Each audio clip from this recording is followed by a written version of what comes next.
अवपात परिणत स्पष्ट सृष्ट लघुचाप गोपालपुर ठारू दक्षिण दक्षिण पश्चिम दिगरे गति करुछि अवपात।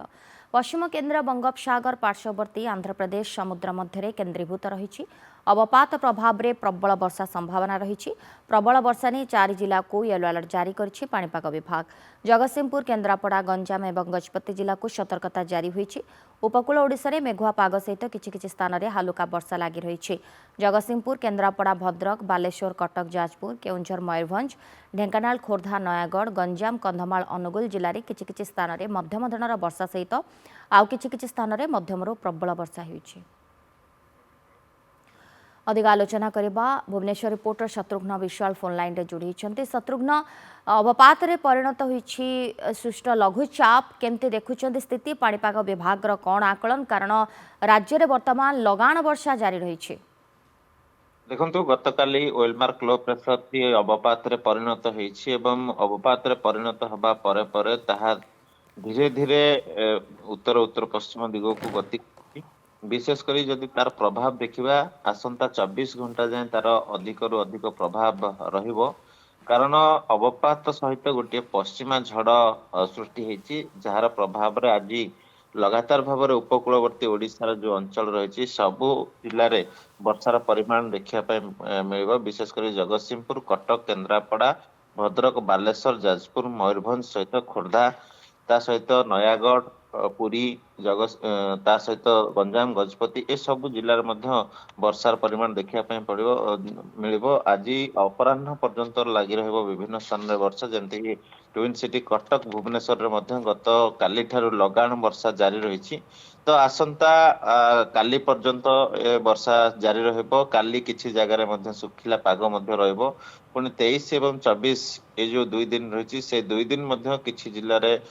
विशेषकर उपकूलवर्ती जिला पुरी खोर्धा कटक जगतसिंहपुर केन्द्रापड़ा जाजपुर समेत संलग्न जिला जमती अनुगुल ढेंकानाल नयागढ़ ये सब जिले में हालुकार मध्यम धरणर वर्षा हम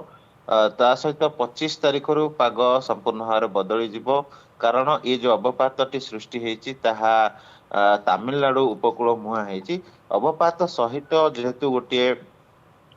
पश्चिमा झड़ बा वेस्टर्न डिस्टर्बांस सृष्टि होती तार प्रभाव रे राज्य रे वर्षा एभली जारी रहिबो जेहेतु आज दिन तमाम विभिन्न स्थान रे वर्षा जारी रहिबो सेतिपई विशेषकर उपकूलवर्ती ओडिशा समेत दक्षिण ओडिशार अधिकांश जिला को सतर्कता जारी करा जायछि जेहेतु वर्तमान धान अमल समय जो वर्षा होची वर्षा रे धान क्षतिग्रस्त होबार संभावना रही तेणु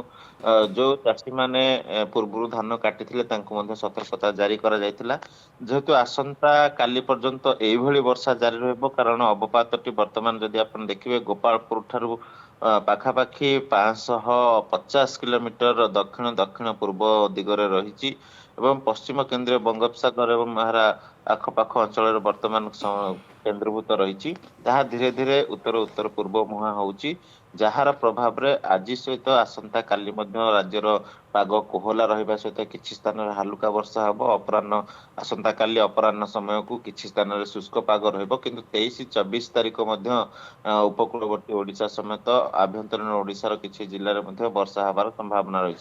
तेबे गतकाल जदि आपण देखिबे तेबे उपकूलवर्ती जिला जमती कि खोर्धा पुरी जगतसिंहपुर केन्द्रापड़ा जाजपुर बालेश्वर भद्रक ए सब जिले में वर्षार परिमाण बा किछि स्थान में प्रबल वर्षा